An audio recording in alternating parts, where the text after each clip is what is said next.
Welcome to Tim's Vinyl Confessions. I'm Tim Derling. Thank you for tuning in. On this episode, I'm going to be going through my Def Leppard CD collection. There's quite a bit here to go over, but before I do that, I want to remind everybody about a little contest that's going on. I'm heading for the 200th episode of Tim's Vinyl Confessions, which I can hardly believe it myself. I started this just for myself, just to talk about my vinyl collection, and it kind of grew and grew, and I'd like to think I got better at doing it. But Facebook, over 200 followers, Twitter, over 250 followers, on Instagram, over 1,800 followers. I don't know how I managed that. I mean, they can't all be bot accounts, really. Some of them got to be real. But I really appreciate it, and I wanted to give back something to my followers here. So I put together sort of a prize package, 7 CDs, all classic rock, all groups or artists that have been featured on Tim's Vinyl Confessions at some point in these episodes that I've done. So I'm not going to tell you what the prize pack consists of. Just know that they're all artists that have been featured on Tim's Vinyl Confessions, and I'd like for somebody out there to win this prize package. And I decided to make it really easy. There is one clue I will give you as to who is in part of this prize package anyway. So the question that I need answered, and don't answer it on here in the comments, message me on my Tim's Vinyl Confessions on Facebook, and if you haven't followed it yet, follow please. And send me a private message and answer this question for me. What group was the subject of the very first Tim's Vinyl Confessions episode? I'll even make it a little bit easier for you.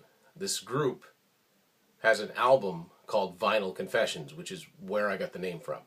Okay, that's the answer I need, and you're automatically entered to win this prize pack. And 200th episode coming up in a little over a month, I think. And I will be announcing the winner, and at that point I'll get your address. But I'm even going to make it a little bit, I'm going to sweeten the pot a little bit, as they say. So, got the 7 CDs. Alright, if you get the answer to the question, as I said earlier, you got that, you're entered in. If you write down your 7 guesses who you think the CDs are by, and you come somewhere close, or if you nail it, I'll throw in something a little bit extra. I don't know what, but I'll throw something in a little extra. As a matter of fact, one answer, or for one of the CDs, I will accept 2 different answers. That probably makes no sense, but just think about the episodes that I've done. You can scroll through them on YouTube. It's 7 artists / groups that have all been featured at one time or another on one of my episodes. So, good luck to everybody. I'd like to give you all prizes, but I can't. So I'll pick one winner, and that'll be announced on the 200th episode of Tim's Vinyl Confessions. Okay, so spread the word. Follow me on Facebook if you haven't already. Like if you're one of my Instagram followers and you haven't clicked like on the Facebook page, go ahead and do that, and private message me with your answer. All right, so good luck. So now we're going to get to the episode itself, my Def Leppard CD collection. One of my favorite bands are getting into the Rock and Roll Hall of Fame, finally, for what it's worth. I always feel like I have to throw that in, because does it mean anything? It's nice to, I'm looking forward to the induction ceremony. Who's going to be there? Is Pete Willis going to be there? Who's going to induct them? All of that stuff. So, looking forward to it. So I thought I'd go over my Def Leppard CD collection today. Some of these, actually, albums, I didn't realize there are 3 of their albums here I have multiple copies of for various reasons we'll get into. So we'll start off with the very first Def Leppard album, On for the Night, 1980. This is a US CD on Mercury. And this was originally bought when the CDs, when they came in long boxes. Polygram didn't have long boxes. They had these plastic, kind of like blister packs, where they would hang, and you just have the cover, and then you'd have the CD down below, and you'd open up the blister pack and put it all together. That was what they did there. That's what the disc itself looks like. And inside, that picture's featured inside of the record, song titles, and credits. Essentially everything that was in the record. There was no lyric sleeve in any copy of On Through the Night that I've ever seen. Next up, one of my favorite albums by anybody really, High and Dry, 1981. And this CD, this is actually the 1984 reissue on Mercury. This is a Canadian copy. I don't think it was ever issued on CD before then. It might have been. But this is the copy that has Me and My Wine and also the remix of Bringing on the Heartbreak. This is, in my opinion, the copy to have because they later reissued it again as the original version that didn't have Me and My Wine on it. I could care less about the Bringing on the Heartbreak remix. All they did was add some synthesizers to it and it gave them an excuse to shoot a new video. But so there is the CD itself, band photos. This was the last album that Pete Willis appeared on. And credits inside of it. What's interesting about this is that says special thanks to Phil Collin. They kind of had to, I guess, throw that in there because he was in the band at this point. He's actually in the Me and My Wine video and the second video for Bringing on the Heartbreak, because the first one was just a live video. So the big one, 1983, the one that changed everything for them, Pyromania. They're deluxe editions of Pyromania. This is just a regular US CD version. This is an old CD. I'm not saying it's an original issue, but it's at least it looks like the one that they issued originally, with the atomic design, Mercury design. I always liked that design on the CDs. And what was interesting about this, it actually came with lyrics. This is a band photo and all of the lyrics. The cassette, the Canadian cassette that I used to have, just had the lyrics to Photograph in it. So the Def Leppard lyrics are not the easiest to understand. So next up is one of the CDs, of course, that I have multiple copies of. This is Hysteria. This is my original CD. It's Canadian, on Polygram Mercury. And I've talked about Hysteria extensivly, so I'm not going to really get into this too much detail here. Matt and I did an episode dedicated to Hysteria probably about 3.5 years ago now, so if you're a really big fan of Hysteria, I would just say Tim's Vinyl Confessions, Def Leppard, Hysteria, and it's a special episode all about it. And in that episode I also talk about this, which is the 2006 Deluxe Edition reissue with all of the B-sides. There's some remixes on here. It's a cool collection, and we go into this in a lot of detail as well. The one thing that wasn't out when I did that episode is this. This is the 30th anniversary issue, or at least this is the most basic version of it you can get. This one has, as disc 2 and 3, basically the soundtrack to their live video In the Round in Your Face, which has really made this worthwhile for me. There's a lot of cool stuff in this reissued version. Will's got more of the deluxe version. That's got some awesome stuff in it, but this one is pretty cool in its own right. Long wait between albums, of course, as us fans know. And of course we lost Steve Clark in 91, but in 92 the fifth Def Leppard finally came out, Adrenalize, and this is one of the first CDs that I bought new. Well, not new, but this is one of the first new albums that I bought on CD without having it on cassette first. By this time CDs were becoming more popular, and even though I went back and got the cassettes, and I've got more cassettes now than I have had in the last few years, you can see behind you there, I bought this on CD first, and this is just a US edition on Mercury. And if I recall correctly, it did come with an actual long box, although I don't have my long boxes anymore. Wish I did. CD looks very much like the Hysteria disc. Weird, still to this day, it's weird seeing them as a 4-piece. That was a very, very brief period before they got Vivian Campbell. And a write-up of how things went for them in that. You know, it's a kind of a follow-up to the Life at the Top in Hysteria. There's Life at the Top 88 to 92, the good, the bad, the ugly, and the tragic, and lengthy credits and all of their albums and home videos that had come out to that point. So then in 93 they did something I wish that more bands would do, that had an abundance of extra songs, B-sides, and things of that nature. They made it its own album. It wasn't just part of a deluxe edition. They made it its own album, retroactive. I love this cover. It's got the famous, optical illusion skull design. Alice Cooper's Dada album is very similar to this. I'm going to look inside this. I believe Hugh Syme designed this album cover, which he didn't. That's not normal for Def Leppard.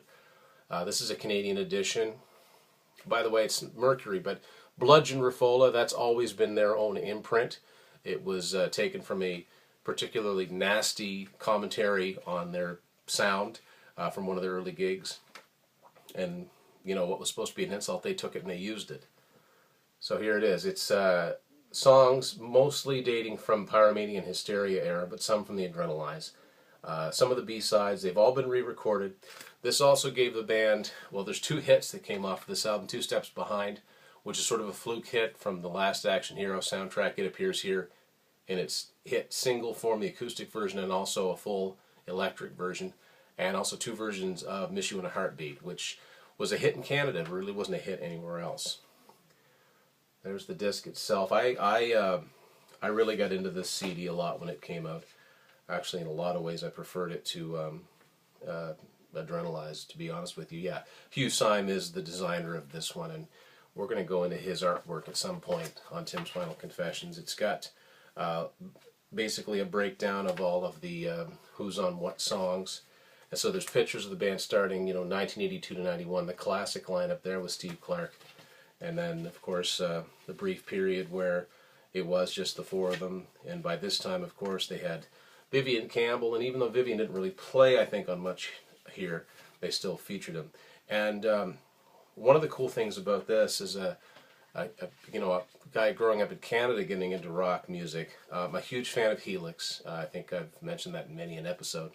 And on their Wild in the Streets album, one of my favorite albums of theirs, they do a song called She's Too Tough.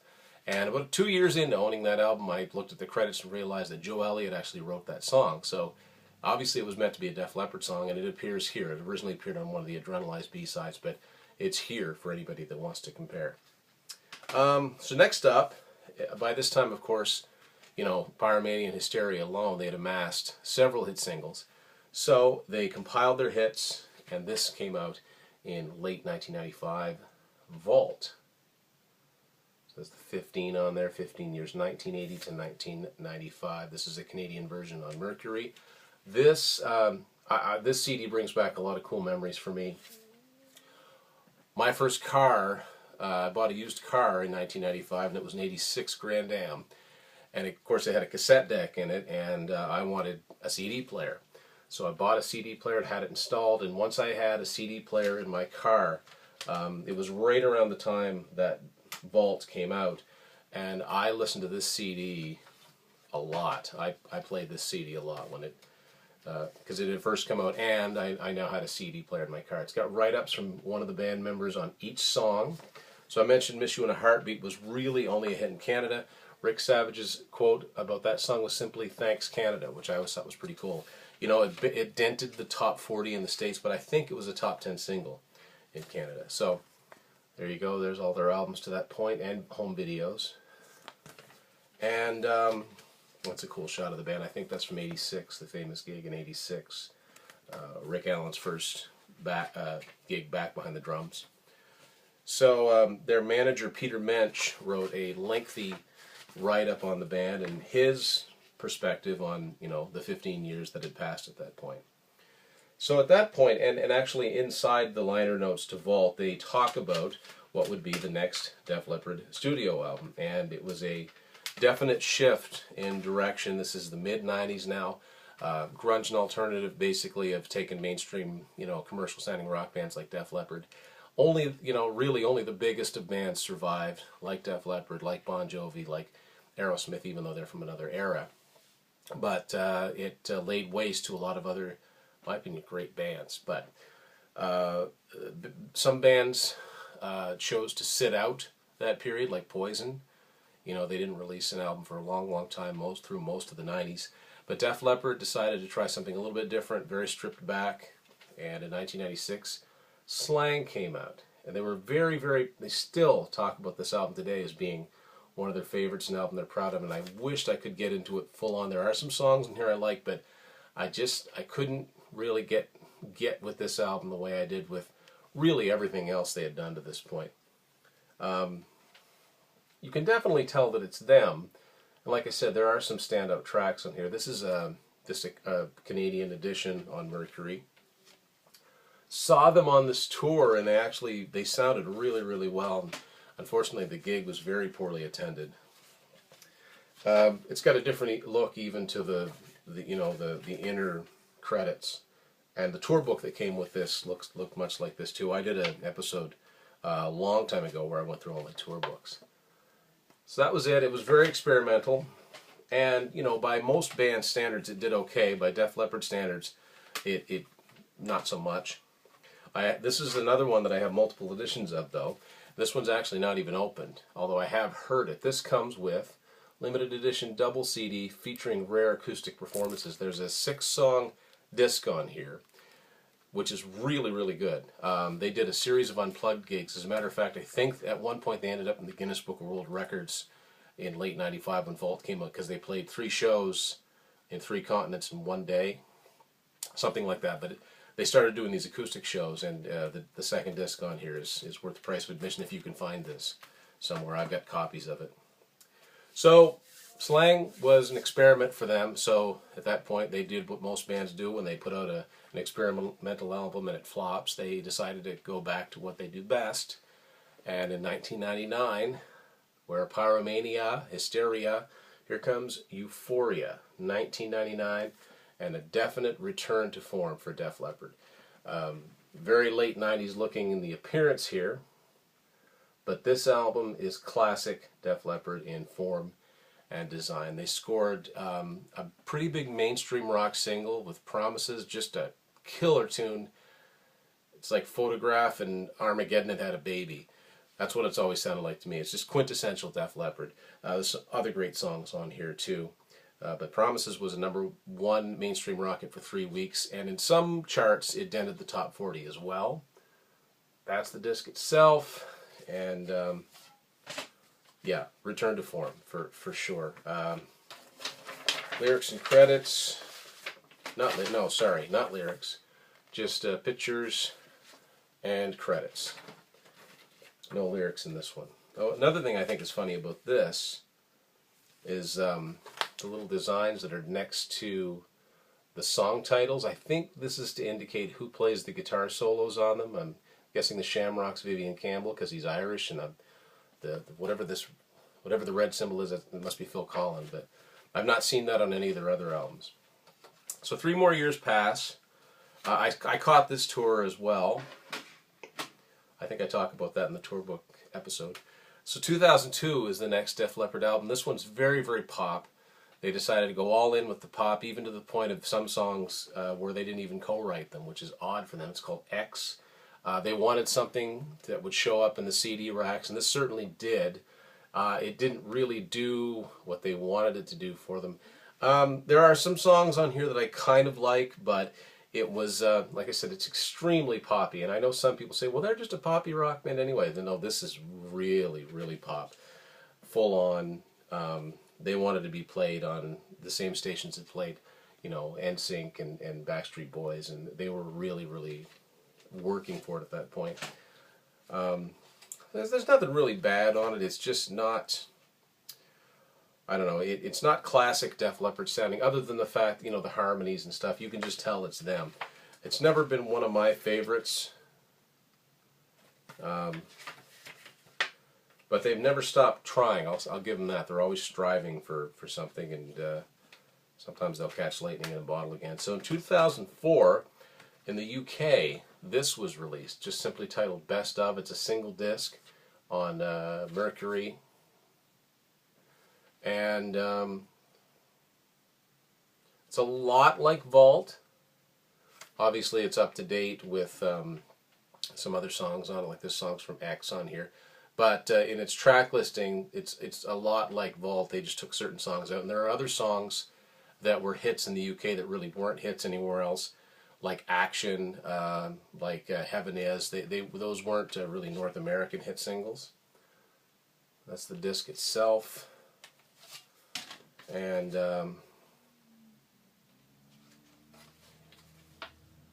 There's a little write-up on the band there, and then reminiscences about each of the songs.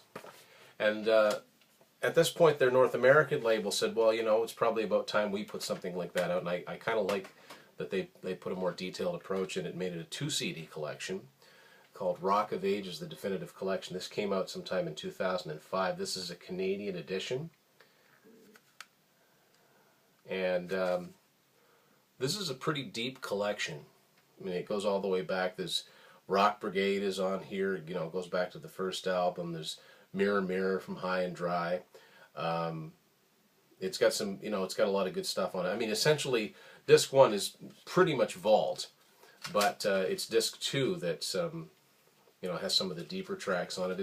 It's a really good collection for a long car trip, although, in my opinion, it has been supplanted by something newer, and we'll get into that too. Thick booklet came with this, and it's the same, I believe, the same reminiscences and the same write-up that's in that British best of. That's really what they were trying to go at, was, you know, recreating that, although there were additional songs on here, obviously. And then there's an album that leaked online a long time before it actually came out. It was 2006 before it was released properly. And like a lot of bands were doing at the time, Aerosmith did it with Honkin' on Bobo, Rush did it with Feedback, Tesla did it with Reel to Reel. Bands were doing covers albums, which to me is better than putting out nothing at all. And so Def Leppard's was called Yeah, with an exclamation point. This came out in 2006, and they actually had a bit of a, you know, they covered David Essex's Rock On, which kind of became a concert staple for them. Badfingers No Matter What was a single. Actually, that was a single on the Rock of Ages compilation, but it appears again here. You know, they do ELO, they do the Kinks, David Bowie, Free, Mott the Hoople, Thin Lizzy. It's not bad. The CD itself is cool. It's made to look like a single, because these were some of the singles that these guys liked. A lot of early 70s stuff on here too, and a lot of British stuff as well. Very thick booklet on here, and a write-up on each of the songs and what led the band to do some of these songs. Now, this is really cool. So, in each of these cases where the bands have their band members have their photos taken, wait, I'll show you. That's Rick Savage. Obviously, that's an homage to Queen from Queen 2 or the Bohemian Rhapsody single. Vivian Campbell. That's obviously meant to look like Mark Bolan and T-Rex. Just the other stuff here. I'm sure they all did one. You know, there's Rick Allen. That's made to look like Lou Reed. That kind of thing. And these guys have always made no secret of, you know, the bands that they love and the songs that they love. So I don't begrudge them for putting that out. It's not something I listen to a lot, but it's not bad. They also put out a bonus CD with some extra songs and some backstage interviews. Now, I didn't get that at the time. I got it off eBay a few years later. And same kind of cover, but there's some extra songs in here. They cover American Girl by Tom Petty, Search and Destroy by Iggy and the Stooges, Space Oddity, David Bowie, just different stuff like that on here. And so that's a kind of a companion disc to that album. Then in 2008, they put out what would be their last studio album on a major label, at least so far. 2008 came Songs from the Sparkle Lounge, and they kind of try to do a Sgt. Pepper's type of thing here, where you try to pick out everybody that's in there. There's photos from the group from way back. You know, there's a photo of Mutt Lange in here. There's a picture of Pete Willis, and well, everybody's there. It's one of the ones that's come out in the vinyl reissue. I really want to get this on vinyl so I can kind of see it more clearly. This album kind of did okay when it first came out of the box. They got a lot of press because the song Nine Lives is a duet with them and Tim McGraw. So it did get some play. It came out in a deluxe edition too. Matt's got the deluxe edition. I just got the standard version. The reason it's called Songs from the Sparkle Lounge is because that's what they call their backstage area, where they would, you know, be kind of working on song ideas while they were out on tour. So, not a bad album, but didn't do all that great for them. And like I said, that was their last new album for a major label for quite some time. 2011, on their own Bludgeon Refola label, they put out a 3-disc, 2 CD, 1 DVD collection called Mirrorball. I think this was a Walmart exclusive. So this is the first thing I bought in a long time new that came in one of the fat CD cases. So discs 1 and 2 are audio, live show, and disc 3 is behind the scenes on the Sparkle Lounge tour. There's a couple of music videos and some live performances. And booklet that came with it. It's got all the song titles on it. And they'd end up doing a lot of these double packages, but they're typically quite well done, you know. In 2012, 2013, they did a stint in Vegas where they performed the entire Hysteria album, and then they opened for themselves as Dead Flatbird. And there's a story behind that too. This was the result, Viva Hysteria CD, DVD set. You can see this on our dedicated Hysteria episode. I go into this in quite a lot of detail. One of the main points about this CD this package that's very cool is that in the Dead Flatbird set they actually do Good Morning Freedom, which is a really obscure B-side that at this point had never been out on CD. It was the B-side of Hello America, one of their first singles. So it appeared there for the first time on a CD. The next one is, I did a pretty extensive episode on this when it first came out. Their self-titled album they did in 2015, which I still think is a good album. I'm going to go over it just very briefly. I got a classic rock fan pack, which I'd never had before. So this is the case that it came in. The disc itself came inside of this. There were some guitar picks, key rings. Well, no, it was a key ring. I use them as guitar picks. Some cool stuff here, and then a magazine that went with it. Yeah, I go into detail about that in the episode it's in. The disc itself shaped like a book, and it is a classic rock magazine exclusive. It's a cool package. Really glad I picked this up. I also got just the regular standard edition on CD. Good album. Some good stuff on here. So in 2016, another DVD and 2 CD set came out. Very similar set list, but not exactly.